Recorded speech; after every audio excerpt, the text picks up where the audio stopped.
Hello, everyone, and welcome to Rain World and How to Beat It by me, Scrap Job.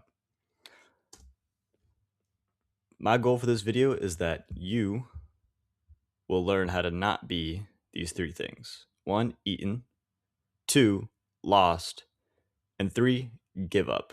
Rain World is a fantastic game. However, it is very difficult, especially as a new player, to know where to go, what to do, and how to not die. So I'm going to help you to do that. After this video, you will be maximum karma, able to do backflip spear throws, and be a threat to all things in nature. Let's begin. There are some quick things you need to know. Karma. Karma is the main progression system. If you successfully live a full cycle and sleep with a full stomach, you go up a karma level. If you die, you go down karma levels. You start with 5 karma, but need 10 to beat the game. How do we do that? 5 Pebbles is the quick way to 10 karma as monk/survivor, as well as being a major part of the game's story. This is highly recommended for the first playthrough. Echoes are another way, but let's talk about 5 Pebbles first. What do I do? When running around, an overseer will show you where to go. They may point in a specific direction or show signs or warnings. An overseer may take you to Looks to the Moon first for story reasons, and then later to 5 Pebbles. This yellow guy right here in this skiff, he is a overseer. You'll see these guys, they'll look at you, and then they'll look at a tunnel, and then look back to you. They're trying to guide you to the yellow ones guide you to Looks to the Moon first. This is 5 Pebbles. He is not Looks to the Moon. They're two main characters.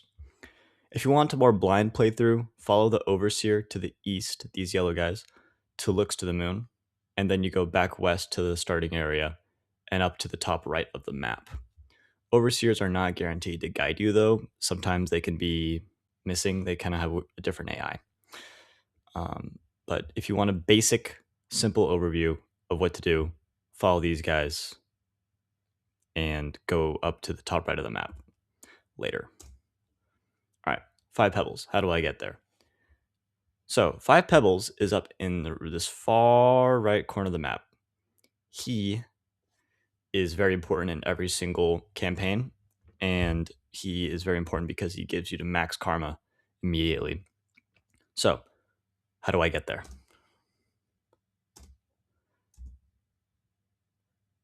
So, you are down here in Outskirts when you spawn, directly on this little white slug cat. In Outskirts, the greenish area is Outskirts. So, we need to get all the way up here to this top right. So, how do we get there? Well, there's 2 ways.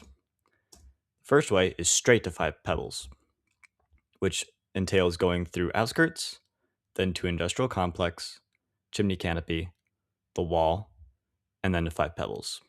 This is the route that I usually take personally in almost every single campaign if I want to get to 5 Pebbles. It changes, but this is the best quick way if you want to go straight there. However, if you want to go to the moon and then 5 Pebbles by following the overseers, this is the path you want to take. Outskirts, Industrial Complex, and then down to the bottom right, not the far right, the bottom right, to Garbage Wastes. This is way easier than Shaded Citadel. I'll talk about that later. So you go through Garbage Wastes, and then you go to Shoreline, which is a very watery place, and then you go to Looks to the Moon down in the bottom right here. You can't talk to her or anything, but that's where the overseers will guide you, and it'll be a good tutorial route because it's not too difficult to get to her. And you'll go through all the different types of areas there are. Next, from here, I like to go from Looks to the Moon to Shaded Citadel to Memory Crypts, this purple area, and then up the wall, up the exterior. These are very spider-filled places. And then you just kind of crawl through 5 Pebbles until you get to the top. You can go back to Chimney Canopy, Industrial Complex, the other route stated, but this one's closer and also kind of fun. So both are viable options. In summary, if you want to go straight to Pebbles, go Outskirts, Industrial Complex, Chimney Canopy, the Wall, and then 5 Pebbles. if you want to follow the overseers and do moon then five pebbles, go from outskirts to garbage wastes, maybe shaded citadel, then to shoreline. Asterisk on the shaded citadel. Shaded citadel is not suggested for inexperienced players. It is dark. You will not be able to see anything unless you're in the monk campaign, where the overseer will give you a little light so you can kind of see where you're going. If you know what you're doing, you can know where you're going, but it's basically pitch black in most of the rooms and very dangerous. Do not recommend. If you eat a neuron when inside five pebbles, you get to glow naturally. These little flying neurons here, and lanterns you get from trading with scavengers by giving them pearls and spears.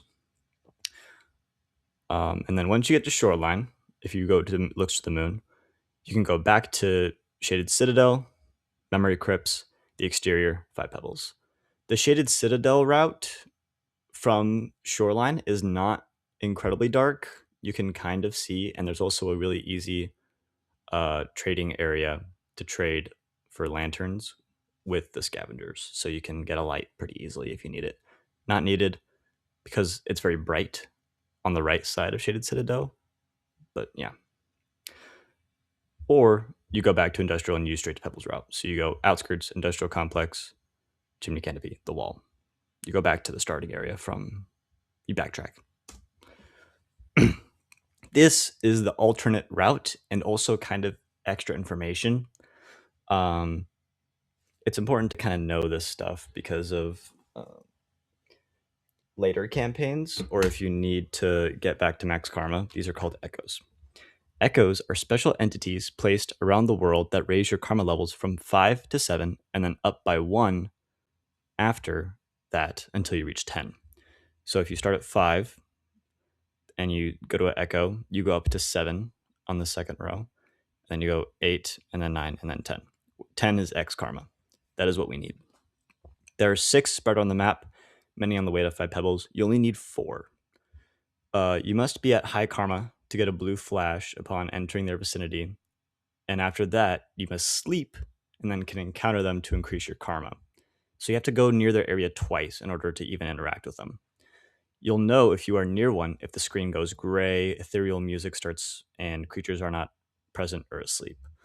Also, it kind of rains these shards. These are the echolocations. There is one. There are many on the way to 5 pebbles. There's kind of 3. If you go to shoreline, you can get the one in shaded citadel real quick, and then you go up, and then when you get to 5 pebbles, you can go down this way and see all 6. So if you do a big loop on the map, you can see all 6. However, you don't have to. If you go from outskirts, industrial, chimney canopy, you hit that one. You don't need to because chimney canopy is kind of rough.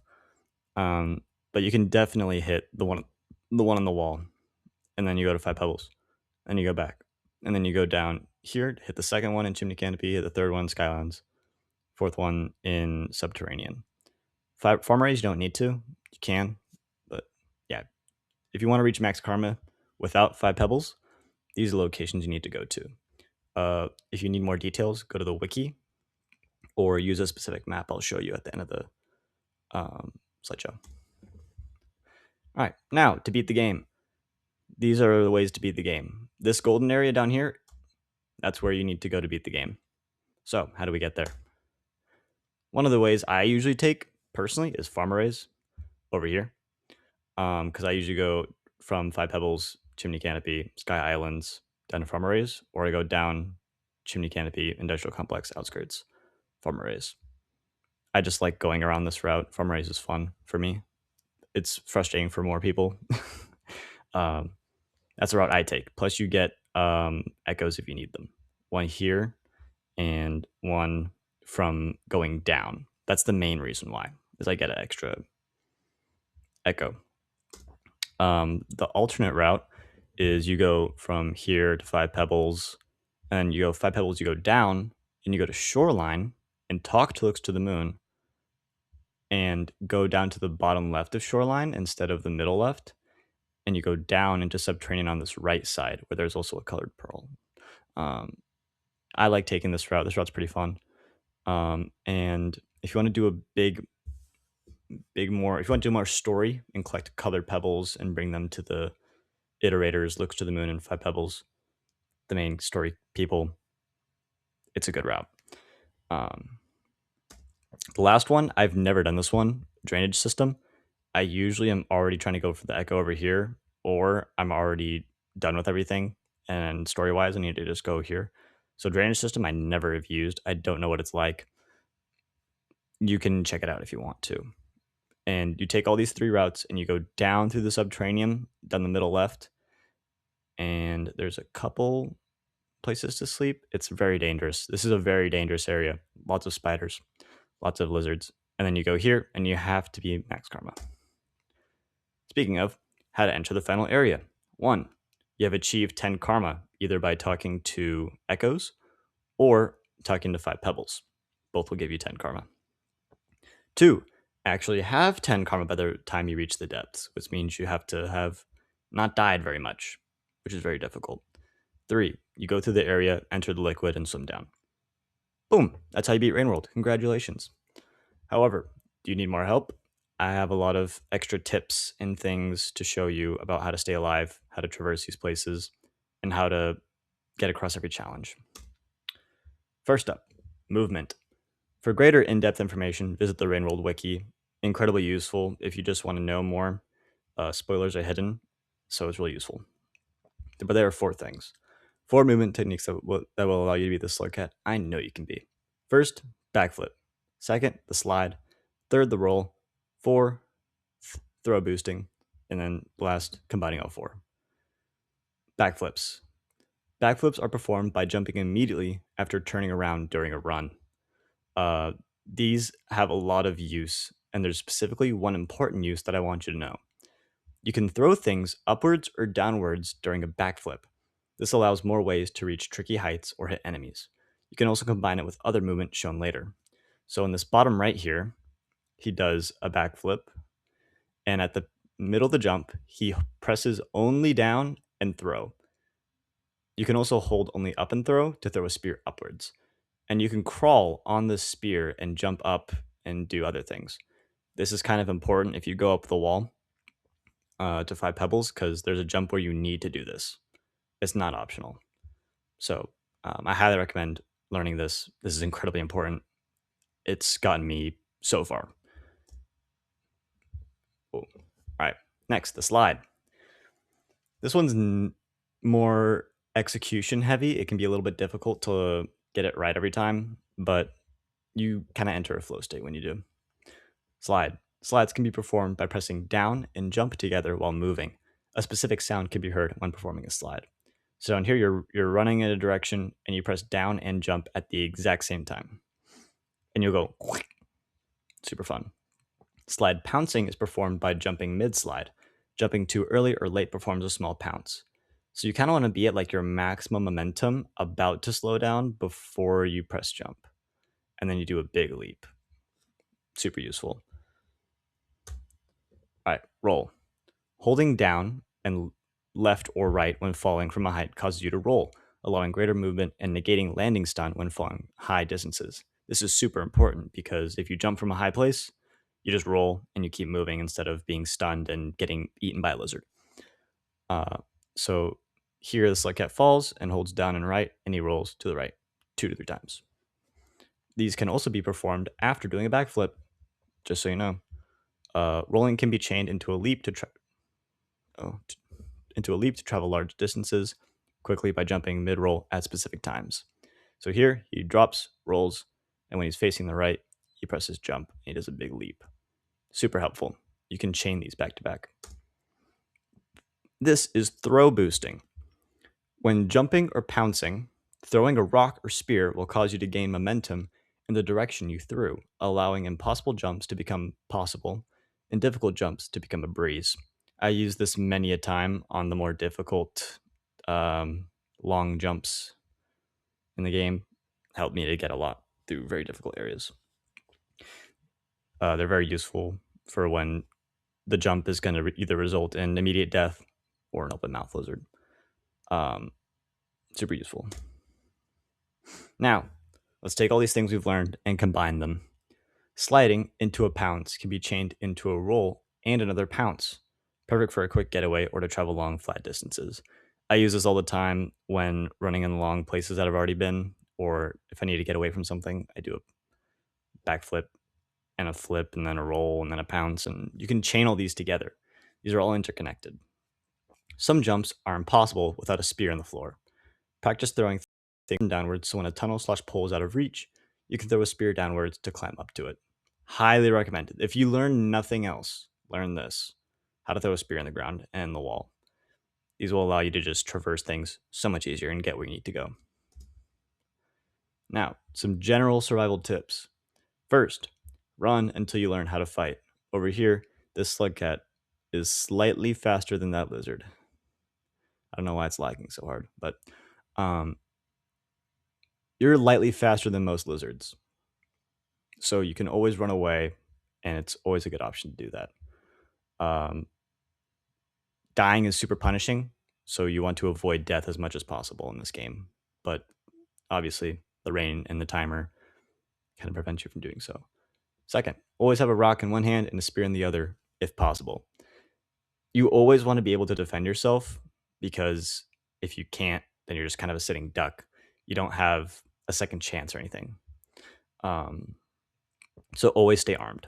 Third, rocks flip lizards over for an easy spear hit. If you throw a rock at a lizard in the face, they'll flip over, and you can throw a spear at the backside because their heads can't really be speared normally.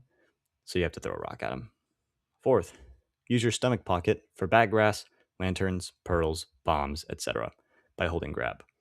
Your slug cat will take a second and he'll vomit up or swallow whatever's in his left hand. Keep your utility and important things in there that you don't need, like a rock or a spear. Fifth, use your environment and brain. They're most useful tools. So if you see a vulture, probably should not run out to the vulture. You're going to get killed. You should let vulture grab something else, and then when they're grabbing something else and flying away, then you run. You want to be smart. You want to use your environment and what you know. Seventh, let other creatures distract each other as you slip by unnoticed. Basically what I just said. Vultures don't only go for you. All the creatures interact with one another, and so you can slip by creatures that fight, like lizards fighting each other, vultures fighting lizards. Lizards hate vultures, so when a vulture comes, lizards will run away. Things like that help you to go by. And then lastly, if it can bleed, it can be killed. These are creature-specific survival tips, the three main ones that you'll come across. And first is lizards. Each lizard is special and has its own weaknesses. Take advantage of them and the fact that you are usually faster than them. Carry a rock. Centipedes heavily rely on hearing. When they move, they can't see. Running straight past a centipede without stopping or jumping is decently safe, but lying down makes you practically invisible to them. Spore puffs instantly kill centipedes and greatly harm red centipedes. Centipedes also don't have armor or anything that can't be hit on them besides the really, really, really big ones. So they're really easy to just kill and eat. Try out the spore puffs on centipedes if you go farm arrays. They're really fun. They just instantly kill a centipede. Then lastly, vultures. Vultures announce their arrival by a shadow on the background, and you can stun lock them with a couple rocks and spears. Knocking off its mask and wearing it makes lizards scared of you, eliminating a main threat of most areas. So music in Rain World is super important because it tells you when you're in danger. And when you hear and you hear the music start playing, and then you see a shadow in the background of the place you're in, a vulture's coming. You probably need to start running. And they're also not that hard to kill. You just have to have a couple rocks and a couple spears, and you can kill one. And also, if you hit its neck and knock off its mask, you can pick it up and wear it, and lizards will run away from you for like 18 seconds when they see you. So super useful for knocking out one of the most common enemies in the game. Now you can beat Rain World. Awesome. Thank you for watching. Rain World is a super fun game. I've beaten every single campaign beside the last one, The Watcher. And my advice would be to take breaks if you get frustrated. It is not an easy game, and sometimes the odds are just not in your favor, and you can get in a losing streak and just give up. So if you're losing a lot, take a breather, take a break, think about what you're doing, and try again.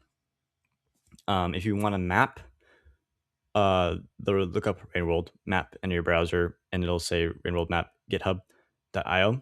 Super useful on knowing where to go. It has all the connections, all the locations, everything. Super useful. The Rainworld wiki, just look up Rainworld wiki. Spoilers are hidden on the Rainworld wiki, so you can always find what you need without having the story ruined for you. Highly recommend it.